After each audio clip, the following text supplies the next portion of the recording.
Welcome back here to St Saviour's in Dominic Street in Dublin, where we, as a community of students, are reminiscing and thinking of a wonderful week we had in Dublin. From June 10th to 17th, the 50th International Eucharistic Congress was held here in Dublin. It had been held in Dublin 80 years ago in 1932. So this year was, I suppose, a new age for the Irish Church to become part of the future, when we don't have to look back into the distant past to understand what the Church was, but to live it as a reality today. The brothers here with me were all very active during the week and in preparation for that week of the Congress. Brothers Damien and Luke were involved in the media centre, where the rest of the brothers were all involved in the sacristy and in the liturgies. So we thought it would be nice to share with you some of our experiences of that week, what it was like to be part of this event for the Irish Church, what we discovered as members of the Irish Church during this week, and what hopefully, please God, we hope to be the fruits of this wonderful week. And so, Brother Damien, you were involved in the media centre. What did that mean? Well, myself and Luke were charged with basically going around and filming every day the different things that were happening as part of the Congress, and then editing the video and putting it up on the Congress website every day so people could get a snapshot of what was going on. Particularly people abroad couldn't make it along, so they would get an overview of the feel of each day. And there was a different team obviously set each day, so we would film to that particular team. So it was great to go around and basically interview lots of different people and see how they were involved in the Congress, you know, what different ministries they were involved in, and go to some of the workshops, and you know, we got a real sense of the universality, I suppose, of the Church being represented in that small microcosm that was the Eucharistic Congress within the RDS. So it was great. It was very busy. We were flat out the whole week, exhausted by the end of it, but it was great to be able to meet so many different people through the course of the week. Luke, who did you meet that you found interesting? I met loads of people, I suppose. I thought it was particularly striking if some of the days we went around just to talk to the people, for example, before Mass or after Mass, and to see where they came from and what they found of it. And it was just great to hear the enthusiasm. There was a lot of foreign people from all over the world who just came to Ireland for specifically for this week, to celebrate their faith with us here, and also Irish people who were there and who really could feel the energy and the joy that was there, and yeah, just really being hit by everything that was happening around. So you were really bringing what was in the RDS or in Croke Park to a wider audience around the world to know what was happening. Now, Brother Paul, you were involved where? I was in the sacristy and in the vesting area. Doing? So I was vesting the bishops before Mass, and also preparing the chalices and ciboria before the Mass, which was quite a big job, shockingly big job actually, to prepare Mass. How many bishops would you have had to get ready every day? About 200, I would have said. 200? Between 100 and 200, and then there was more on the Croke Park day. On the final day of the Statue Orbis. Yeah. Now, you went in, working in the sacristy, mightn't seem the most exciting reality in the world. What did you discover when you were there that you didn't expect? Well, just how difficult it was to organise such a big event. I had no idea going in that the difficulties of getting everything ready for 75,000 people, you know. Croke Park, it was a new experience. That was actually my first time in Croke Park, so that was a new experience as well. Yeah, so just a the whole logistics of the whole organisation. Yeah, it's just something else, really, you know. Brother Colm, you were in the sacristy area as well. Yes. What did you discover there? Well, like Paul, I was very taken by the amount of work that goes on behind the scenes. And I suppose when we were in the sacristy, we were working alongside a lot of other volunteers, you know, security and people involved in different areas. And it was great, really, just to be a part of the Congress and to be part of what was going on out, you know, that was hidden away. Just a camaraderie between all the different areas, all the volunteers all working together to make the week a success, which it was. And the atmosphere was fantastic amongst the volunteers. Now you met bishops from all over the world. Yeah. Right? Yeah. So what was your overall impression? Very positive. I suppose it was a little daunting to be meeting so many bishops. We were wondering how it would work, and if things went wrong, how things would, how the week would go. But as it turned out, there was no hitches, and the bishops were absolute gentlemen, every one of them. They were very, very friendly, very positive, and delighted to be in Ireland, those from abroad. And the Irish bishops too were delighted to be part of it and to welcome people from the church all around the world, and to be there amongst the bishops and see the joy they had, the friendships between them, and they talked amongst themselves, old friends meeting up, bishops from around the world who hadn't seen each other, and there was a great atmosphere amongst them, and it was a privilege for us to be a part of it and to be able to help them. Brother Owen, you were in the sacristy as well, but let's talk about, other things were going on around the whole complex of the RDS that week. You met lots of people. What was your overall impression, if you were to say, this is the thing I take away from? I suppose in a way it was the individual encounters, that there was an awful lot of things happening on a big scale, but the individual encounters that you have with different people, the small little things that go on that nobody sees, the conversations you have with people that you get a chance to meet and so on, and hearing their story, and I thought that was a very important part of it too, the things that people don't see, I suppose, in a way. Brother Ambrose, you had said a few weeks ago there was like an experience of World Youth Day. Yeah.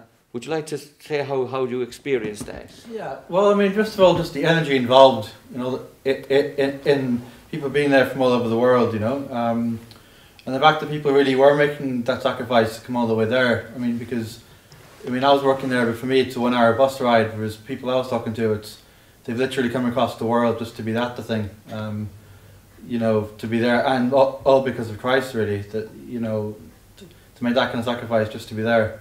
Did you expect it to be as good as it was? Yes, I think so. I was expecting it to have lots of, to be full of energy of all sorts. But I think it was. It pretty much reached my expectations. Yeah. That's wonderful. I remember meeting somebody on the Thursday evening, and he didn't know what was going on in the RDS, and he said, "Why are people coming out of that stadium smiling?"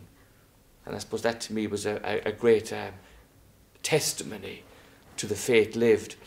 But around the city that week, it wasn't just all in the RDS, in the complex, or for the final mass, but there was things happening in other churches all over the city. There was a 7-church walk. Different churches on the Monday received different people from different parts of the world. Different churches put on different events. I suppose you'd call them the fringe events of the Eucharistic Congress. Now, our church here in Dominic Street was the parent, or the welcoming church for the Portuguese people. Now, Brother Matthew, you were here on the Monday morning. What happened? Yeah, it was great to see them all come in, and not only from Portugal, of course. We had people from Africa, from Latin America, Brazil, all over the place.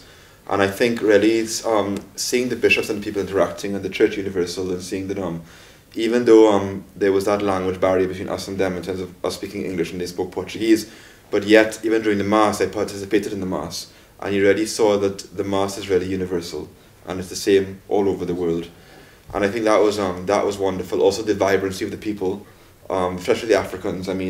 These harmonies just broke out. It was incredible to see how they were able to sing and to really celebrate being with our Lord. Excellent. And really there was so much joy and hope. And I remember one of the ladies from Africa, she had this big dress on with a big picture of Pope Benedict on her. And I thought that was amazing. She was so she just wanted not what we normally see around. No, exactly. She wanted to show that her faith in. But wasn't it true too that some of the local people in the parish, they set up and had tea afterwards and met these people? Yes. And that was lovely. very important for us here in the parish. It was great interaction. We had some great, wonderful people from the parish who came out and gave their time. To give their time. To have this and be part of the sharing. Eucharistic Congress. Now, when we were here ourselves also, Brother Connor, here in Dominic Street, every night of the Congress, we organised certain prayerful holy hour events when we had different speakers. So would you like to tell What did you do? Well, we were asked by the Eucharistic Congress to host prayer in our church in the Dominican tradition. So we discussed as a community what we were going to do, and we decided we would polish up some of those old gems of St. Thomas Aquinas. These are some of the gems of the Dominican tradition in relation to the Eucharist. So some of his the poetry attributed to him, like the Adorate Devote, or the Pange Lingua, or the Lauda Zion. And we had various Dominican preachers, including yourself, and the papal theologian, and our brother Paul Murray, and Terence Crotty, and they preached on these texts in the context of a holy hour. And as well as that, of course, then we had various musicians and singers who sang the particular text, sometimes in really beautiful settings. And I think it really, I was blown away by how successful it was. The numbers we got, the numbers of Dominican sisters and Dominican laity and nuns who were visiting, and friars coming from all over, and then just all sorts of lay people from all over Dublin and all over Ireland and all over the world. It really blew me away how many people were willing to and wanted to go deeper in their faith. It wasn't just that they had devotion, but they wanted to really think as well in the context of that devotion to the Eucharist. And it's wonderful it was, as you say, we used the hymns of St. Thomas Aquinas and the theology of the Eucharist. Mm-hmm. And it just wasn't talking about it, but it was in the context of actually adoration, mm-hmm. and silence and prayer. Mm. And I suppose that's really, the whole theme of the Congress was the Eucharist as our communion with God and communion with each other. And I think for all of us, that was a wonderful experience that week of, because we were in communion with Christ, we were in communion with people from all over the world. And I think it gave us all in Ireland a great shot in the arm to realise. So it was a wonderful week, and there was great enthusiasm. Here we are, it's over. Now, for you young Dominicans, you've experienced the church in Ireland alive, supported as part of the Universal Church and the Eucharistic Congress. What would you like to see happen now? What did you learn from your own life, personally maybe, through being at the Eucharistic Congress? And how would you like it to see it developing for us in Ireland, the week that we had? Paolo? Well, the week of prayer we had, I'd like to see that the prayer result in some action.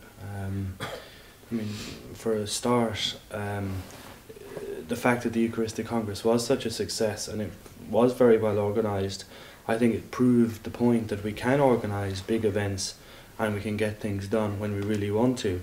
So I would like to see something along the lines of maybe smaller events. They don't have to be for 80,000 people, but smaller events organised around the country to supply for the thirst of people to actually learn something about the faith. I would like to see something like this organised as a... Yeah, now we can see we can organise it. We have, even said the Adoro Te Devoto week, that we have gifts in the church and that we can organise. And I suppose as we get ready now for the year of faith, it gives us a great impetus to do something. Brother Ambrose, what would you take with you? The one thing about the week of the Congress was it was a very public outpouring of faith in Dublin and just in the country, to people in the city. I'd like to see more of that really, and again, maybe part of that is organising smaller events to do with the faith, around the city and whatnot. But I think that'd be a very healthy thing for the church, if just from a public. We shouldn't be afraid faith, to celebrate our faith publicly. Yeah, exactly. Yeah. Also, just I think sometimes there's the culture around us is telling us a particular story about ourselves, a narrative of decline. It's saying this is what's happening to the church, and it's slowly going to decline and go away eventually. Thank God. But I think coming away and coming together, gathering around Christ, listening again to the story of the church, it enables us to be, as morning prayer on the morning we were in Croke Park, the morning prayer was from Ezekiel, the scripture reading, and it said, you will be resettled on your own soil. And there was that sense of being resettled. Yes, the church is in a different relationship to Irish society now, but that we're resettled, and that we can stand our ground again and preach the gospel again to Ireland and repropose the gospel. And I think, as Dara said, the idea of continuing to come away and to kind of allow this community to be strengthened in a different configuration with respect to Irish society, but still that it's still living and it's not going to go away. Actually, I was just listening to the television the other day, and there was people talking about when they were growing up, but they talked about the church as something in the past, Mm-hmm. as if it was over. And they kept saying, do you remember when Mm-hmm. we used to go to Mass? Do you remember when we used to go to Holy Communion? As if, oh, this is all very romantic, but it's back there somewhere and lost.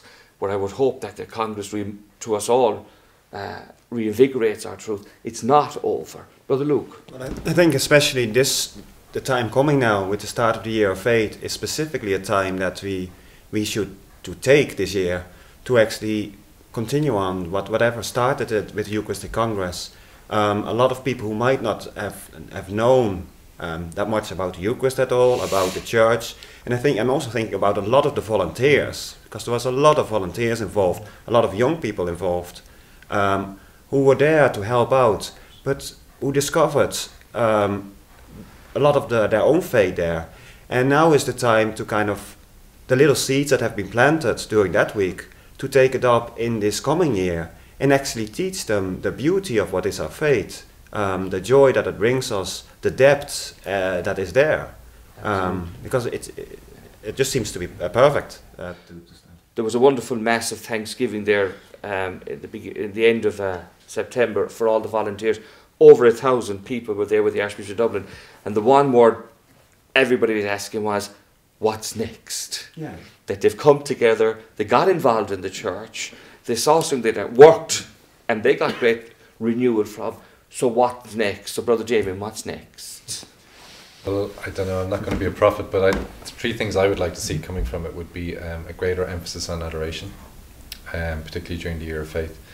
The week very clearly showed that there's huge hunger for people to learn more about their faith. Like the queues going into the talks, like most of the talks were oversubscribed. People couldn't get in. There was people upset that they couldn't get into the talks that they really wanted to get into.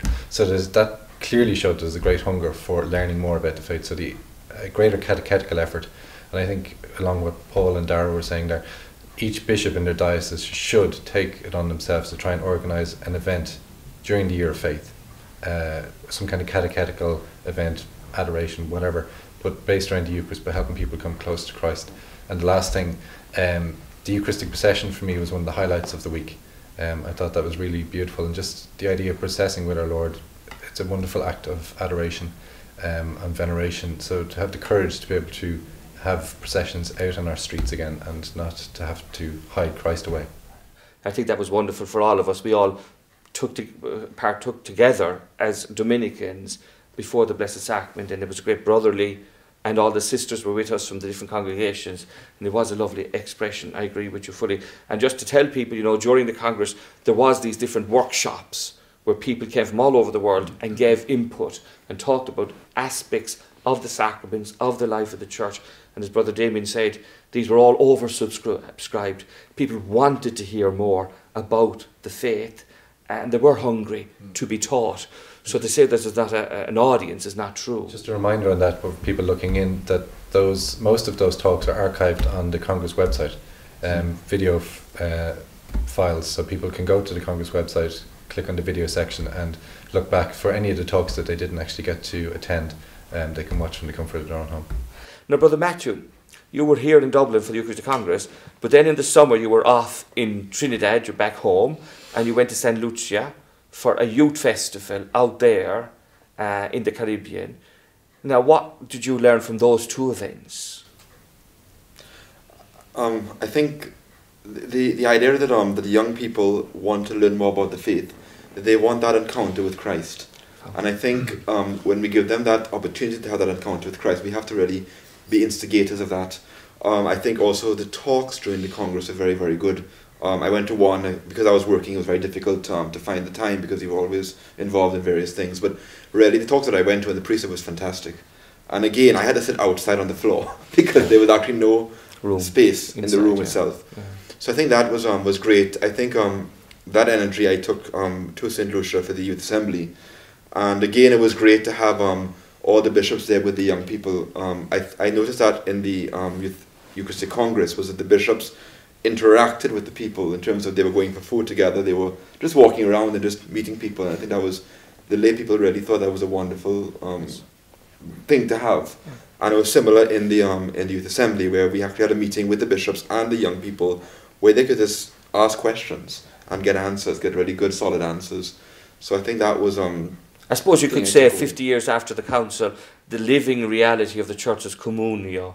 yes. That the bishops are with the people are with one another, the religious, the priests, that we're all in this together, and we have this common mission of evangelization, of announcing the truth of Christ and not hiding this great treasure away, but actually expressing it in our lives. Brother Colm, of course, you know, you're very involved in the whole Legion of Mary, and there was people from all over the world at the Legion of Mary stand and at different talks. You know, what do you want to take from the Eucharistic Congress and all the people you met as we move forward? What, I suppose, one of the brothers here used the main thing, you know, the seed has been planted. Now, what do you want to see flowering? Well, just one of the things that struck me when you mentioned people coming from all over the world, a lot of people came particularly because the Congress was being held in Dublin, and there were so many people around the world that really wanted to come to Ireland because people got the faith from Irish people, priests, sisters, the laity, who travelled abroad as missionaries and brought the Catholic faith to so many countries around the world. And during the week in June, to meet people from around the world, so many people would come up and say that the reason they're Catholic is because such a priest or from Ireland or a congregation of sisters were in their town or village or whatever and brought the faith to them. And it just reminded us of the great work that the Irish missionaries have done in the past, that the courage they had to go to foreign lands and to bring the faith, and the sense of mission that was there in the Irish Church. I don't think it's disappeared, but maybe we've turned a little bit away from it. And I think that's something we need to rekindle in the Church in Ireland, is this zeal to go out and proclaim the gospel and to bring the faith to those who have never heard it, or even those who bring it to places where the faith was once active and has now gone. And I think if the Irish Church can not to dwell on the past and not to go back into, as you mentioned, romanticising the past, but to learn from the great work that has gone before us, and to continue it in the present day. I would like to think, you know, that the Congress did give us all a sense that there is a job to be done and we can do it, as you were saying.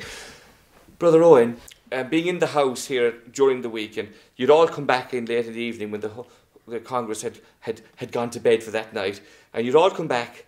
But what I would have to say, and you remember you said to me one evening that you really felt renewed and encouraged in your vocation. Is that still part of where you are because of the Congress where you are today? It is, definitely, yeah. Well, I hope, Brother Owen, what you said there, you've brought it in some way to a conclusion for all our conversation, because the week, I think it's true to say, we were all encouraged. And I think the whole church in Ireland was encouraged, and just maybe from us here, to thank everybody who was involved in the Eucharistic Congress here in Dublin, those who organised it, those who came from all over the world, those who made it such a wonderful week of renewal and hope for us in the church in Ireland. And I suppose it is, as we said earlier on, a very important entry now into the year of faith, when, as the Pope reminded us on that final address he gave to us in Croke Park, which was very theologically and profound, talking on the liturgy and our living with Christ, that our faith is not just something to be lived out publicly or by rote, but we need to internalise the faith that we believe. And it's only when we internalise and bring that faith into the depths of our own heart that we live with the encounter with Christ, as you said, Brother Matthew. And that's when the faith of the church is renewed, when each of us live the faith internally ourselves and being renewed ourselves as living stones in the life of the church. I think for all of us who were in Dublin that week, it was a wonderful experience of seeing the church alive and how much we all are part of the church alive. And so our hope is, as we go forward now into the year of faith, that we'll take the liveliness, the livingness of the Christian faith and live it out in the depths of our own heart. So thank you all for joining us for being part of our little discussion. And we continue to ask God to bless us all and to keep us in his love, and that we may all come to know him more deeply, and in that communion with him to come to know each other more deeply. So God bless you, and be well. Glory be to the Father, and to the Son, and to the Holy Spirit, as it was in the beginning, is now, and ever shall be, world without end. Amen.